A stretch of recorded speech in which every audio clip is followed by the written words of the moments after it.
छत्तीसगढ़ में 67 नई शराब की दुकानें खुलने जा रही हैं। शराब की दुकान की संख्या बढ़कर अब 741 हो जाएगी। 1 अप्रैल से नई आबकारी नीति लागू हो जाएगी। 12,500 करोड़ का राजस्व का अनुमान लगाया जा रहा है। प्रीमियम शॉप्स के संचालन का फैसला जल्द ही होगा और देसी शराब की पेटी सीलबंद होगी और बारकोड भी उसमें रहेगा। तो 67 नई शराब की दुकानें खुलेंगी। प्रीमियम शॉप्स के संचालन का फैसला भी किया गया है और जो शराब दुकान की संख्या बढ़कर 741 हो जाएगी। और अधिक जानकारी के लिए हमारे सहयोगी तहसीन जैदी हमारे साथ जुड़ चुके हैं। तहसीन, और क्या अपडेट है? देखिए, 1 अप्रैल से नई आबकारी नीति प्रभावशील होने वाली है और उसी के तहत अगर बात करें तो राज्य में 67 जो दुकानें हैं, शराब दुकानें, वो और खुलेंगी। तो कुल जो संख्या है शराब दुकानों की 741 तक पहुंच जाएगी।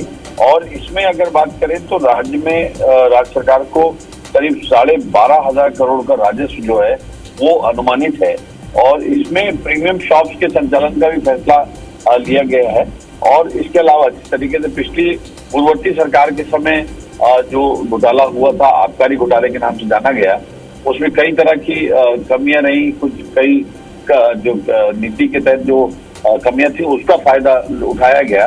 तो उसी के चलते एक सख्ती इसमें ये की गई है नई आबकारी नीति में कि देसी शराब की जो पेटी है अब जो है वो पूरी सीलबंद आएगी और उसमें बारकोड रहेगा।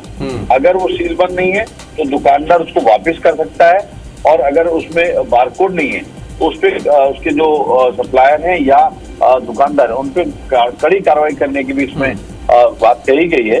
और इसके अलावा जिस तरीके से अभी तक आपने सुना होगा कि विभाग में व्यक्तियों के अधिकारियों के तबादले होते हैं, तो अब नई आबकारी नीति के तहत इस बात की भी चर्चा है कि अब एक जिले से दूसरे जिले शराब दुकानों का भी तबादला इसमें होगा। तो कुल मिलाकर कह सकते हैं कई इस पर फैसला कब हुआ और मुहर कब लगी?